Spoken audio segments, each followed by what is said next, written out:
Assalamualaikum warahmatullahi ta'ala wabarakatuh. Innal hamdalillah nahmaduhu wa nasta'dihi wa nastaghfiruh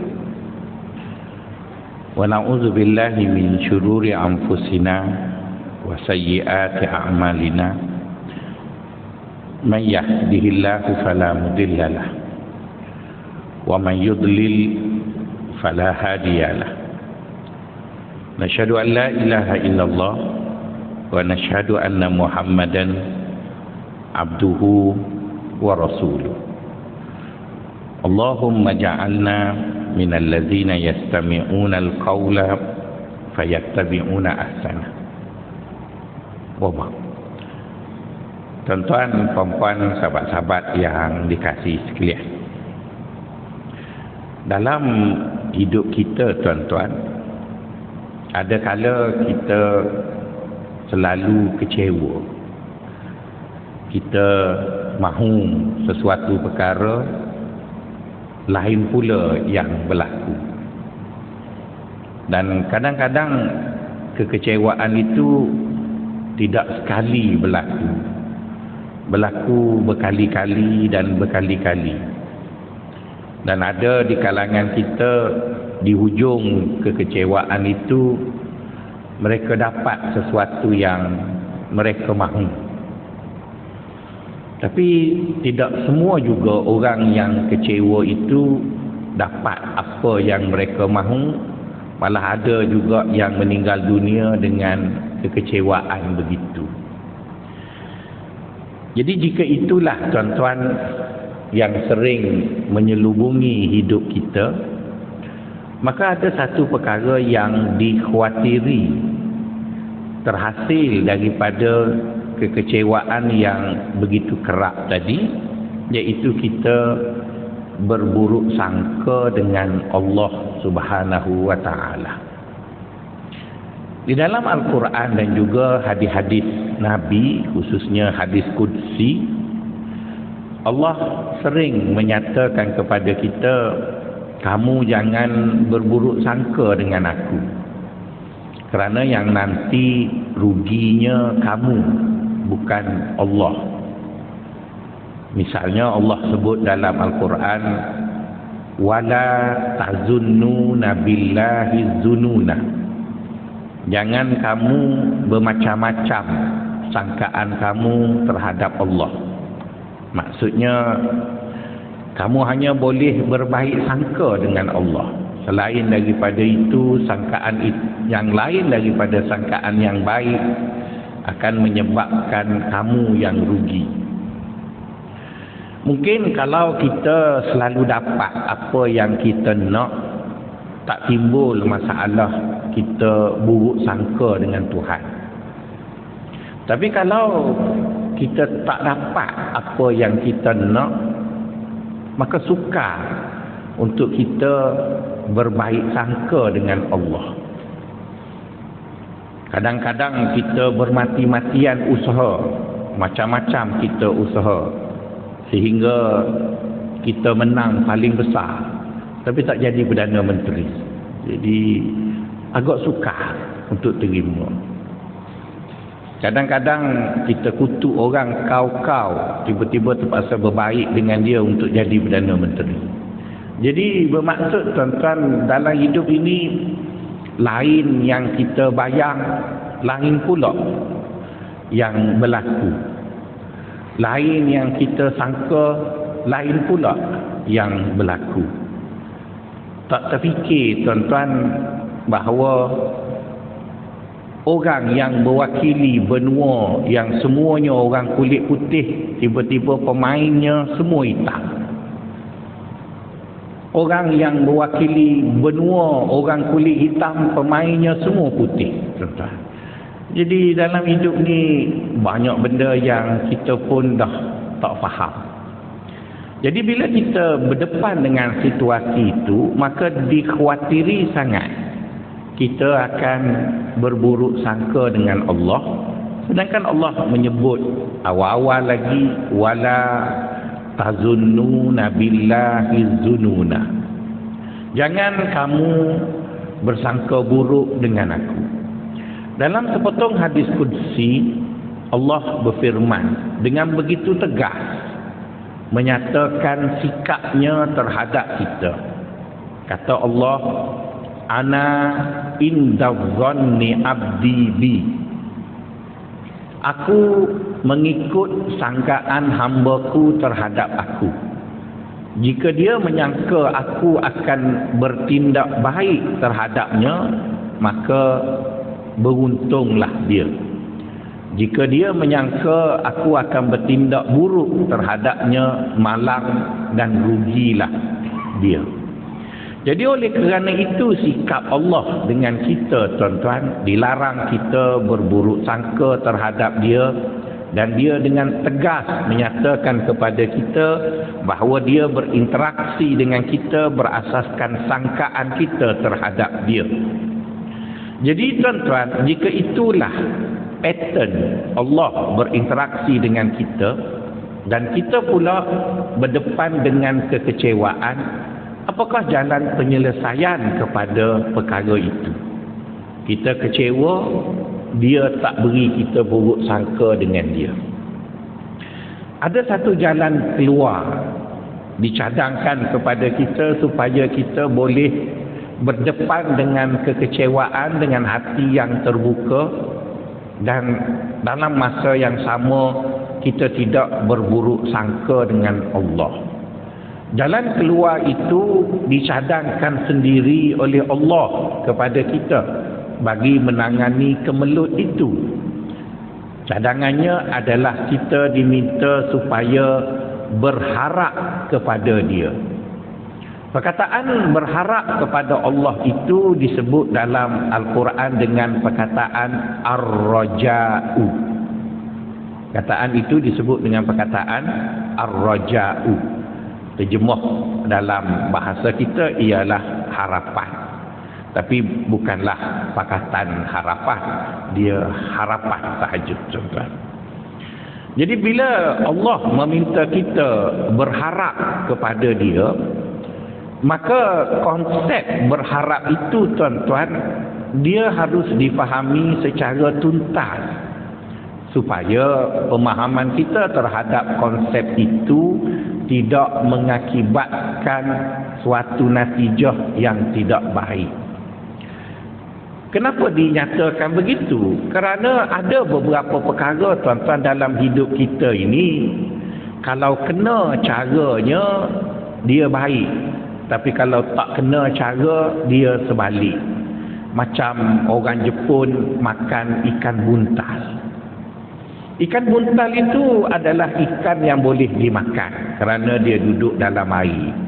Tapi proses penyediaannya mestilah diproses oleh seorang tukang masak yang pakar supaya makanan itu lazat dan tidak mematikan. Tapi kalau orang itu tidak pandai menyediakannya, ikan buntal boleh menjadi suatu hidangan yang mematikan. Jadi samalah juga dengan konsep al-raja ataupun harapan tadi, tuan-tuan. Ianya harus difahami dengan tuntas supaya kefahaman kita terhadap konsep ar-raja itu tidak mengheret kita kepada satu natijah yang tidak baik. Bagi mengulas mengenai perkara itu, saya akan sebut 3 perkara, dan selesai 3 perkara itu kita boleh sarapan pagi. Okey, apa yang pertama, tuan-tuan? Yang pertama ialah memahami sesuatu perkara lazimnya difahami melalui 2 cara. Pertama, dengan memahami definisi perkara tersebut, atau dengan mencari oposit kepada perkara tadi. Jadi dalam bicara pagi ini, saya tidak mahu mendefinisikan harapan itu terlebih dahulu, sebaliknya membawa tuan-tuan untuk mengenal pasti apakah dia lawan kepada harapan tadi. Dalam agama kita ada 2 konsep yang sepintas lalu dilihat seperti sama. Sebaliknya, agama menyokong satu dan melarang satu lagi. Apakah dua konsep itu? Konsep pertama ialah ar-raja'u yang sedang kita bicara ini. Yang kedua ialah al-umniyatu, iaitu suatu perkara yang agama kita tak mahu kita terjebak dengannya. Jadi perkataan ar-raja'u diterjemah ke dalam bahasa kita dengan harapan, manakala al-umniyatu pula diterjemah ke dalam bahasa kita dengan angan-angan. Jadi Allah ataupun agama kita tak mahu seorang Muslim itu kuat berangan. Kerana kuat berangan sering digambarkan dengan sembang kencang tapi tak buat apa. Dan itulah nampaknya orang kita suka sangat. Bila sembang berdegar-degar tapi tak buat apa pun. Baik dalam politik, baik dalam pengurusan awam ataupun dalam segala benda, kalau sembang kalahlah orang lain, menang orang kita. Tapi kalau buat, tak ada apa pun yang kita buat. Jadi kerana angan-angan itu menghasilkan satu sifat ataupun satu kesan yang tidak baik, maka agama tak bagi orang Islam itu berangan. Kerana berangan itu natijahnya tak baik. Satu hari tuan-tuan, Abu Bakar sedang baca Quran bersama dengan Nabi. Dia baca Quran, sampailah di tempat ayat ini.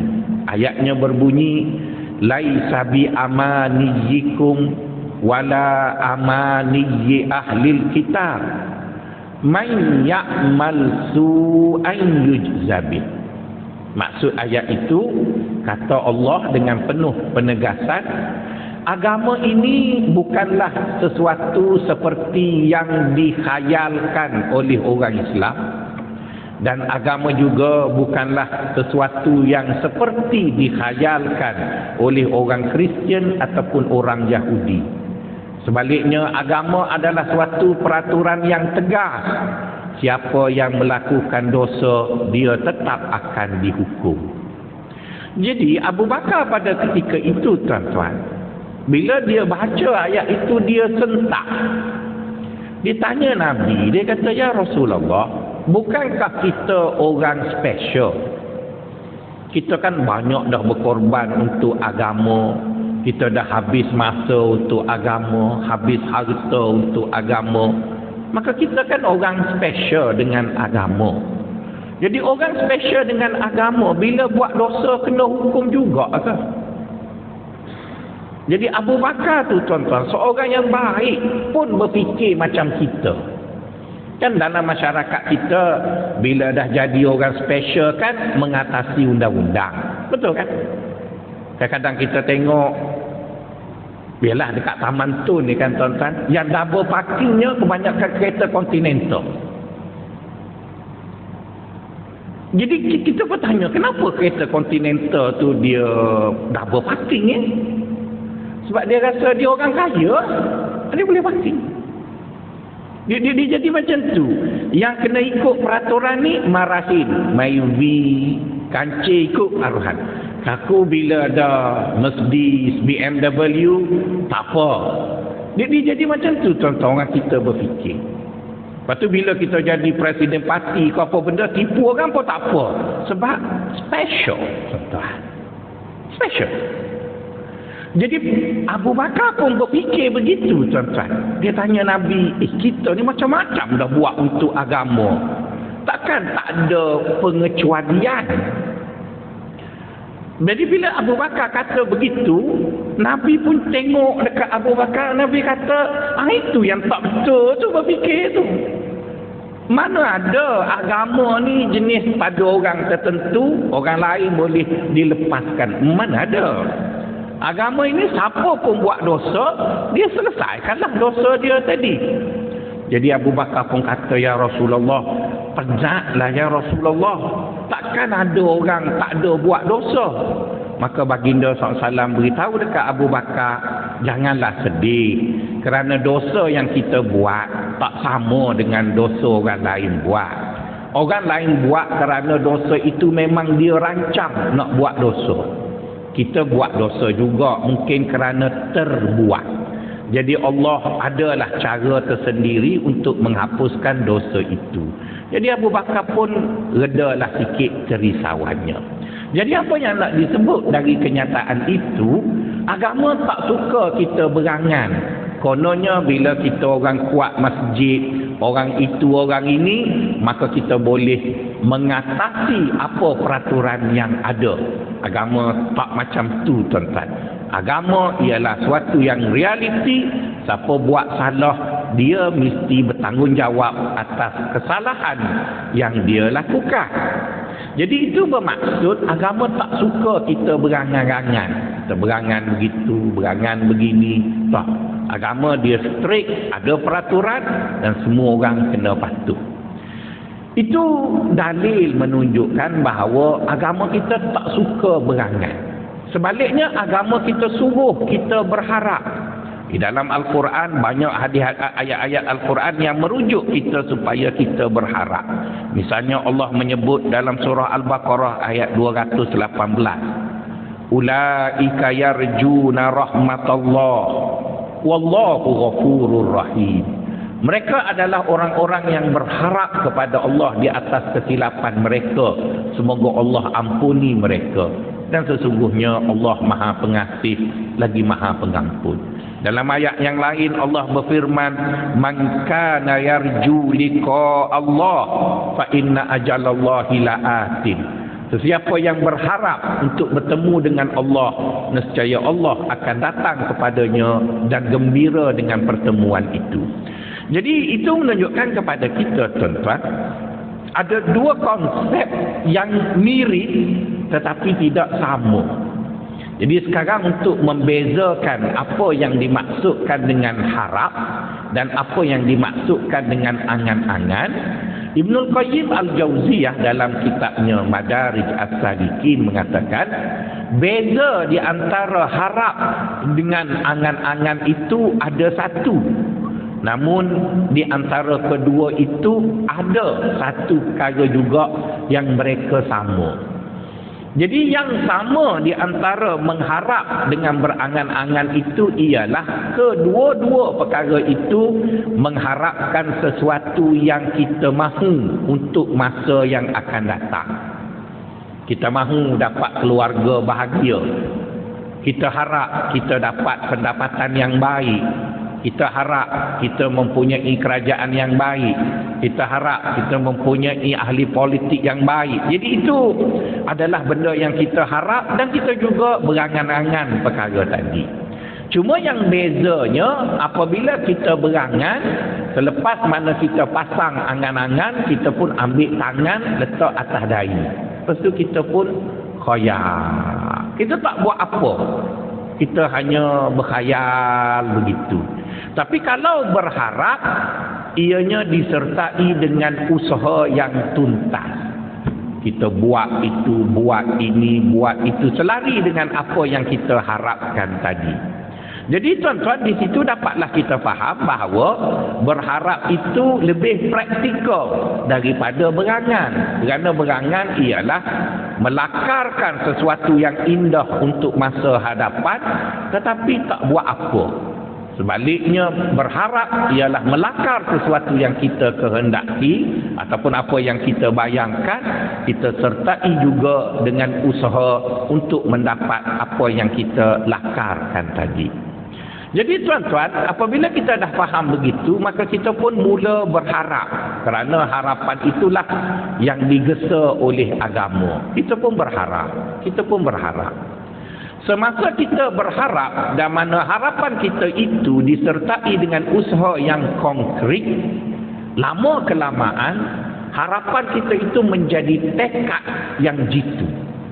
Kita nak juga macam mana pun apa yang kita nak tadi. Jadi di kala itu tuan-tuan, apabila tuan-tuan telah melakar satu perkara yang tuan-tuan inginkan, kemudian diikuti dengan usaha yang bersungguh-sungguh, maka pada ketika itu dikhawatiri berlaku satu perkara yang menakutkan pula. Apa dia? Iaitu bertembung dengan kehendak Allah.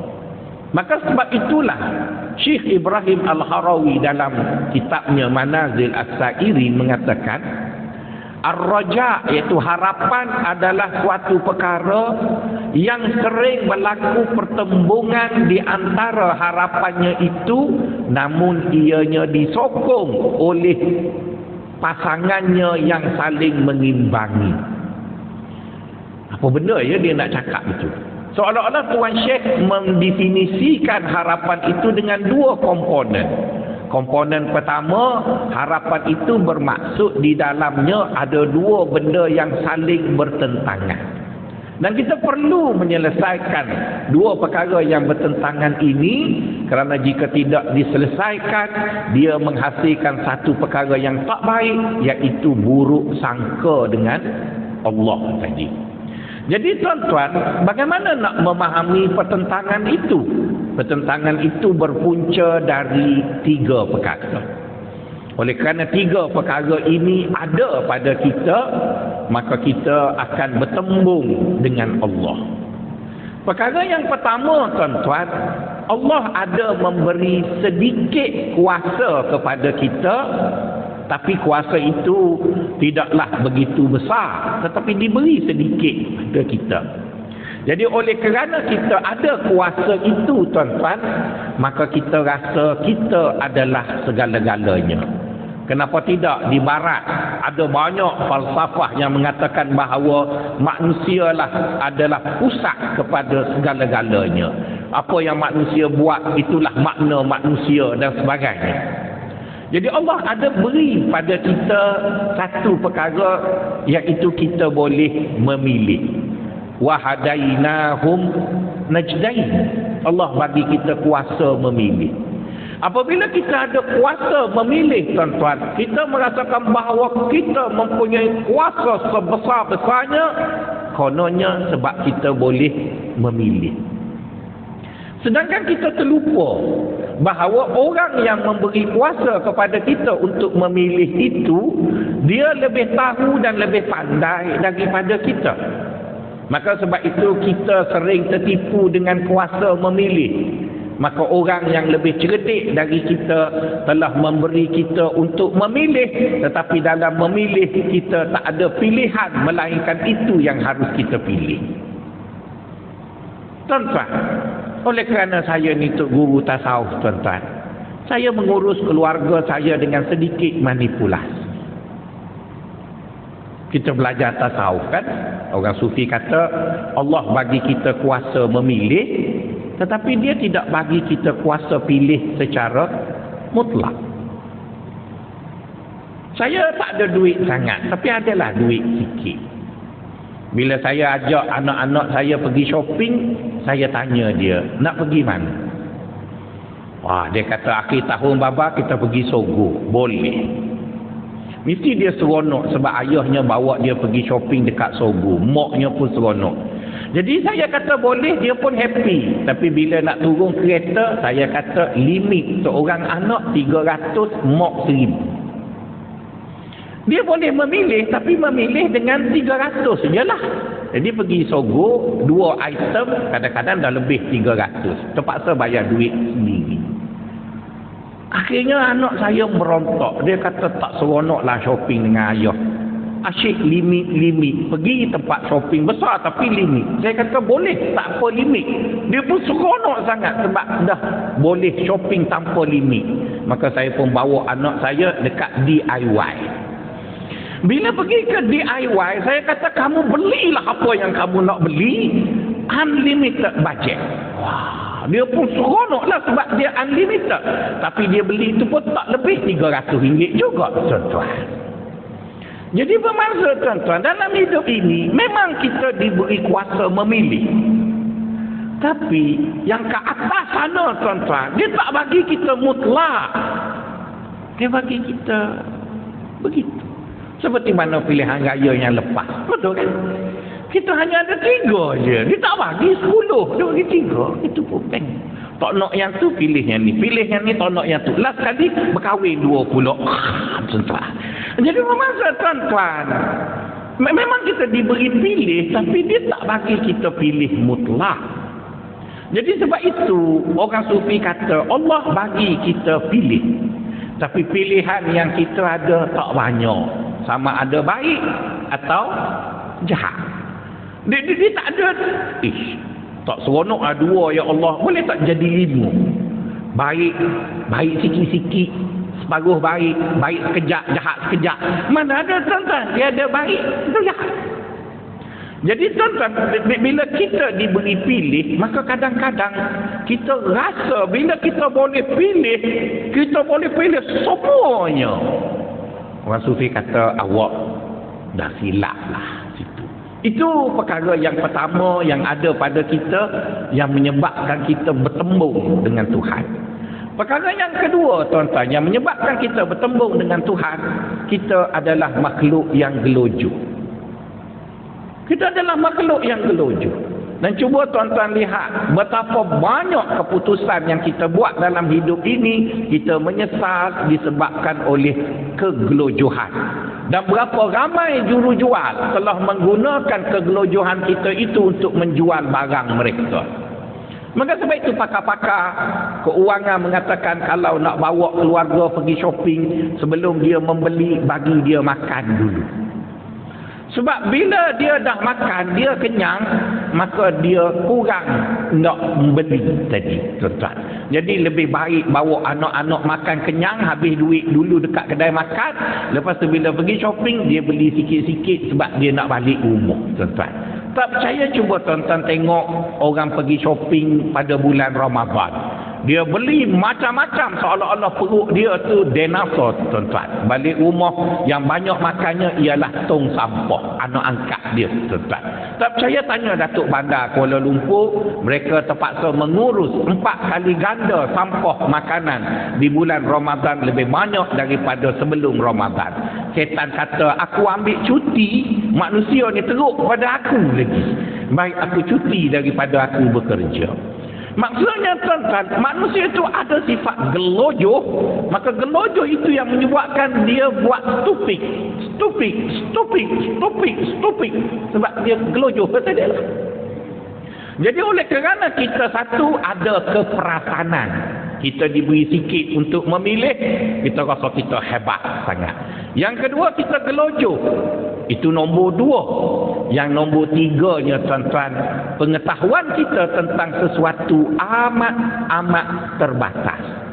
Jadi jika dicampur, pengetahuan kita tentang sesuatu adalah terbatas, sikap kita adalah gelojoh. Yang ketiga, kita pula perasan, maka kita akan berdepan dengan Allah. Dan pada ketika itu kita rasa kita lebih cerdik daripada Allah. Jadi tuan-tuan, oleh kerana sebab kita bertembung dengan Allah itu adalah daripada kelemahan diri kita, maka orang sufi kata dekat kita, bila kita berdepan dengan Allah, maka kita perlu melakukan pelarasan supaya kita dapat win-win situation. Perlu dibuat pelarasan.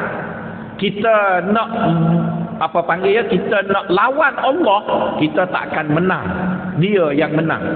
Kita tak lawan dia, kita ada ego kita tersendiri. Jadi macam mana nak menyelesaikan masalah itu? Mari kita dengar hadis ini. Hadis ini adalah sebuah hadis qudsi. Kalau saya cakap bahasa Melayu terus, tuan-tuan tak nampak hebat sangat hadis tu. Orang Kelantan kata tak goh sangat ataupun tak gedebe sangat. Saya baca Arab dulu, lepas tu saya terjemah. Okey, Arabnya sebut begini. Allah kata kepada kita, dia beritahu dengan begitu tegas, seperti tegasnya dia berbicara mengenai diri dia dalam surah Tabarakallazi biyadihil mulk setiap kali kita nak tidur. Apa kata Allah dalam hadis itu? Abdi anta turid wa ana urid. Fa'iza turidu bima la uridu walan tajida ma turidu li'annani ma uridu. Fa'iza tajida ma turidu li'annahu uridu. Faltakun ma turidu bima uridu li'annaka satajida kulla ma turidu li'annani uridu. Maksud Maksudnya kata Allah, wahai hamba-hambaku. Seolah-olah dia nak beritahu, aku ni Tuhan, engkau tu hamba. Tak ada kelas langsung. Aku Tuhan. Maka dia pun cakap, dalam hidup ini, wahai hambaku, engkau nak sesuatu. Kan kita pilih tadi. Engkau nak sesuatu. Aku pun nak sesuatu juga. Engkau nak sesuatu, aku pun nak sesuatu juga. Jika apa yang kamu nak tidak selari dengan apa yang aku nak, maka kamu tak akan dapat apa yang kamu nak. Jika kamu dapat apa yang kamu nak, itu bermakna ianya berkebetulan sama dengan apa yang aku nak. Oleh itu, laraskanlah apa yang kamu nak supaya ianya selari dengan apa yang aku nak, maka kamu akan dapat semua yang kamu nak kerana serupa dengan apa yang aku nak. Wah, gedebe sungguh. Dia cakap direct, tuan-tuan. Dia bagi kata dua. Mu nak lawan aku, silakan. Mu nak ikut aku. Mu lawan aku, mu tak dapat apa-apa. Tapi kalau kau laraskan apa yang kamu nak supaya selari dengan apa yang aku nak, engkau dapat semua yang kamu nak. Jadi sekarang kita memang ada pilihan, tuan-tuan, tapi kita tak ada pilihan banyak. Kita hanya ada dua pilihan.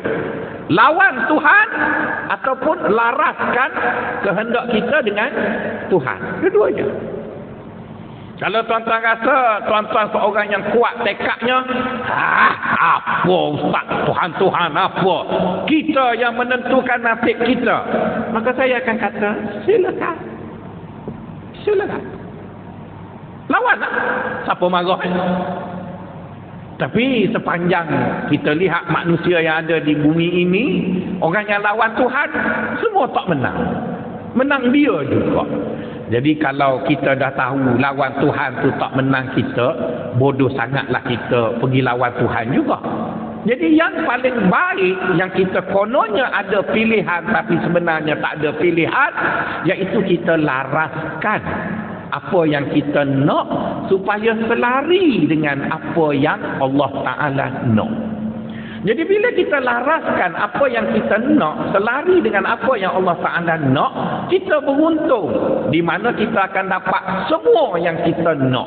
Tapi bukan kerana kita nak, kerana apa yang kita nak itu selari dengan apa yang Allah Ta'ala nak. Jadi tuan-tuan, siapa yang lebih bahagia? Sedikit egonya ditekan untuk dia laraskan dengan Tuhan, tetapi dia untung dapat semua yang dia nak. Dengan kita mempertahankan ego kita, kita tak mau terima Tuhan, kita lawan dia, tapi kita tak dapat satu pun daripada apa yang kita nak. Jadi kalau tanya saya memilih untuk melaraskan tadi kerana kita lebih beruntung. Jadi bila kita nak melaras itu kan tuan-tuan, maka timbul persoalan. Nak buat macam mana ustaz supaya kita boleh laraskan? Jadi untuk kita melaraskan apa yang kita mahu dalam hidup ini, apa yang kita harap dalam hidup ini, tuan-tuan, hendaklah dilakukan 3 perkara. Jadi bila kita lakukan 3 perkara ini, tuan-tuan, kita akan rasa semua yang kita nak dalam hidup ini Allah beri, dan pada ketika itu kita rasa cukup bahagia di dunia dan juga di akhirat. Okey tuan-tuan, apa 3 perkara tersebut? Perkara pertama ialah kita hendaklah melihat kepada asas pertimbangan. Lihat kepada asas pertimbangan. Ketika mana kita melakar harapan kita, apa asas pertimbangan kita? Apa asas pertimbangan kita? Asas pertimbangan kita bila kita nak lakar sesuatu yang kita nak, pertimbangannya ada 2. Satu, kita rasa perkara itu baik. Kita rasa. Kita rasa. Bukan kita yakin, kita rasa. Kalau guna perkataan yang amat berhormat Perdana Menteri, kita bayangkan. kita bayang je lah. Betul ke tidak kita tak tahu lagi, tapi kita rasa. Tapi Allah ketika mana dia ingin membuat sesuatu keputusan terhadap kita, dia tak berpegang kepada rasa. Dia tak berpegang pada bayang. Dia tak pegang kepada agak-agak. Dia yakin apa yang dia buat itu baik.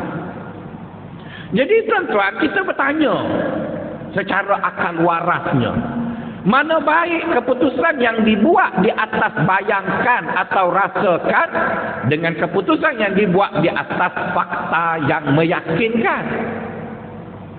Pastilah kita seorang yang waras ini akan mengatakan sesuatu keputusan yang dibuat di atas sesuatu yang yakin lebih baik daripada sesuatu yang dibuat di atas rasa atau bayang. Itu asasnya. Yang kedua, kita dapati Allah bila dia buat sesuatu, dia tak pernah buat sesuatu yang memudaratkan kita. Dia tidak pernah buat satu benda itu kita tak baik dapat. Tak pernah, tuan-tuan. Tapi kita, banyak benda yang kita buat, kita menyesal sebab kita buat.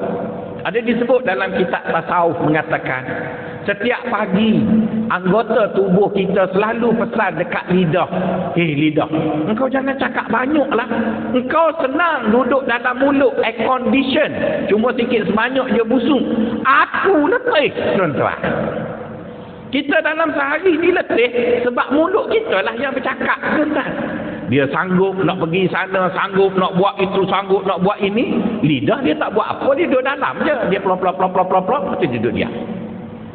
Yang kena buatnya tangan, kaki, letih. Semua orang letih disebabkan cakap tadi. Jadi oleh kerana itu orang sufi kata, apabila kita nak laraskan apa yang kita nak dengan apa yang Allah Ta'ala nak, kita fikir sejenak. Allah itu pernah dah buat satu keputusan kepada kita yang mana keputusan itu memusnahkan kita. Tak ada sesat. Tak ada satu pun dalam rekod Allah pernah buat keputusan dia tersilap buat. Tapi manusia ada, tuan-tuan. Ada satu cerita Hollywood tu, walaupun ramai orang tak suka, saya rasa suka tengok. John Kerry jadi Tuhan 2 hari. The apa benda nama filem dia? The Greatest ke apa benda tak tahu. Tuhan tu yang bercakap dekat filem, dekat apa panggil pembukaan Piala Dunia kata apa, Freeman tu, laki negro Freeman tu, dia jadi Tuhan. Lepas tu dia kata dia nak cuti 2 hari. Lepas tu dia carilah budak tolong John Kerry. Dia kata kamu jadi Tuhan 2 hari. John Kerry jadi Tuhan 2 hari, tuan-tuan tenggelam je pun.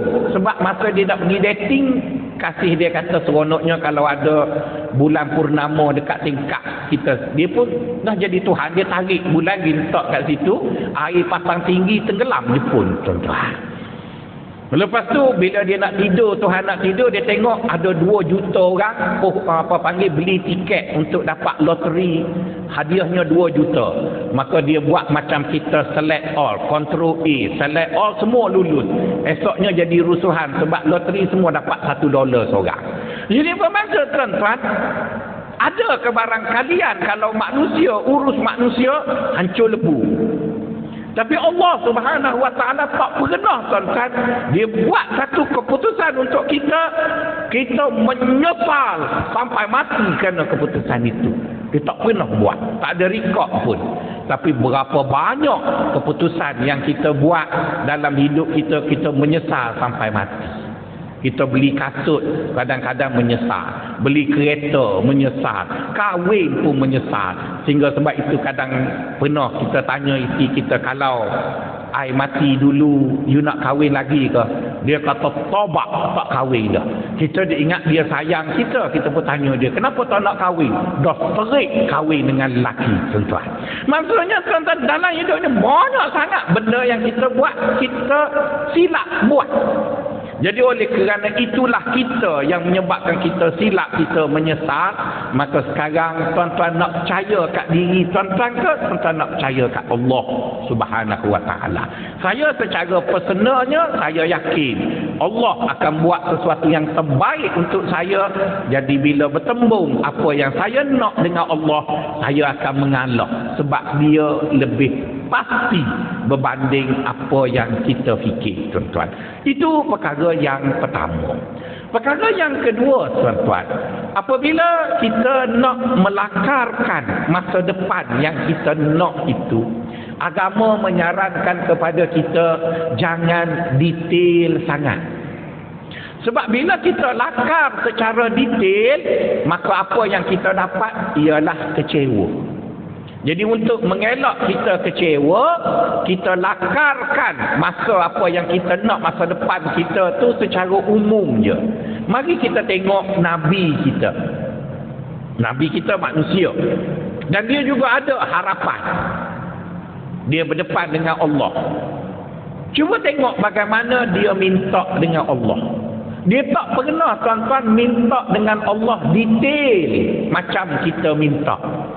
Dia hanya minta, ya Allah, berilah aku kesejahteraan hidup di dunia dan di akhirat. Kenapa dia minta umum begitu?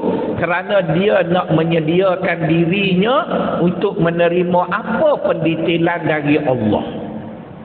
Cuba tuan-tuan bayangkan. Saya dulu, masa muda-muda dulu, ialah kita gelak, budak kampung pula. Walaupun ustaz, bila nak bining, mestilah nak cari orang tina comel, tuan-tuan. Siapa tak nak orang perempuan cantik? Semua nak perempuan cantik. Jadi bila berdoa tu, tuan-tuan, selalulah berdoa detail.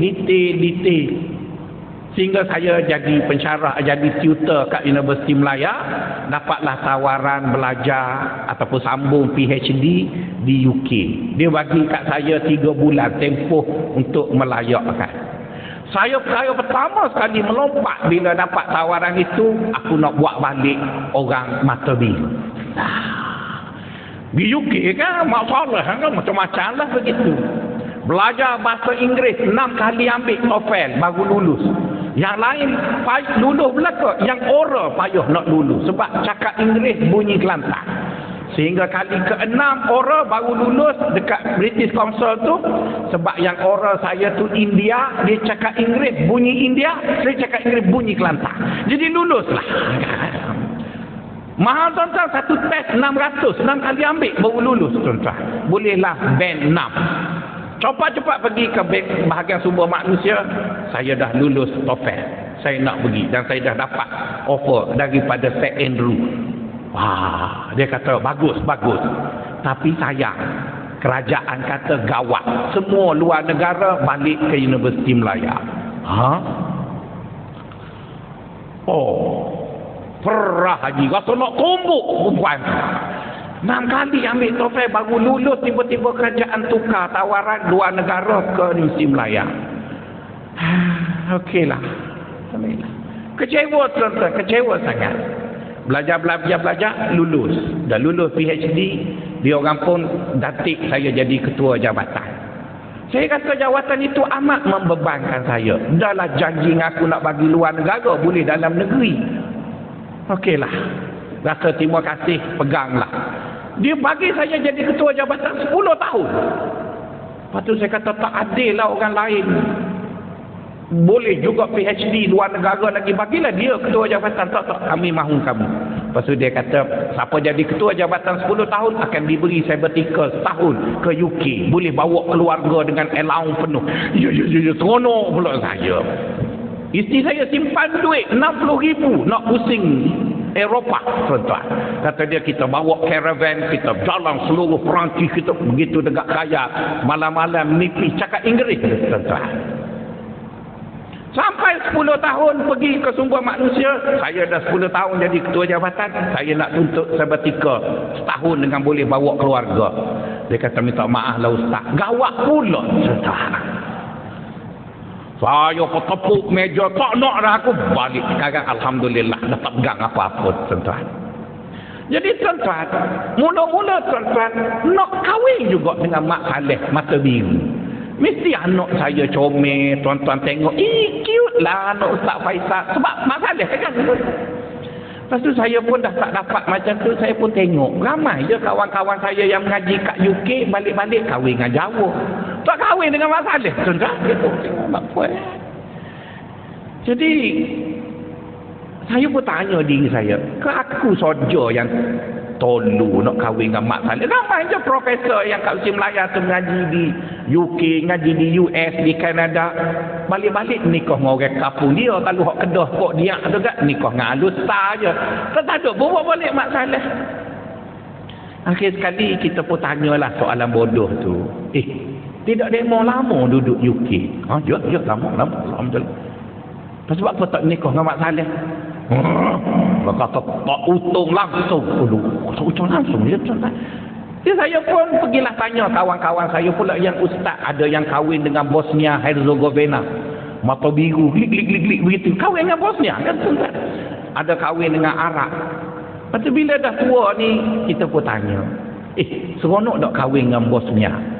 Dia kata seronok lah masa tutup lampu tu sebab nampak lagi. Kalau moon tak nampak dah. Cuma masalahnya setiap kali nak balik kampung kena ada 30,000. Kenapa? Sebab orang Bosnia masa bagi anak perempuan dia dekat ustaz tu, dia ingat ustaz tu orang kaya. Jadi setiap kali balik kena bawa lah 30,000. Jadi dia kata letih nak simpan 30,000 buat balik kampung. Saya pun kata alhamdulillah, mujulah aku kahwin dengan Jawa segamak tu, nak balik RM300 pun cukup dah, tuan-tuan. Maksudnya tuan-tuan, masa kita buat keputusan kita dulu, kita gelojoh, kita tak tahu perkara sebenar dan sebagainya, maka kita pun marah lah tuan-tuan.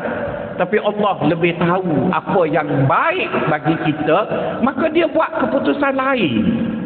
Jadi bila dia buat keputusan lain, maka fahamlah kita dengan Allah, kita jangan ajar dia dengan detail. Hanya berdoa, ya Allah, berilah padaku kebahagiaan hidup. Cukup lah. Bagaimana kebahagiaan hidup itu akan diwarnakan ataupun disusun, biar dia lah yang susunnya.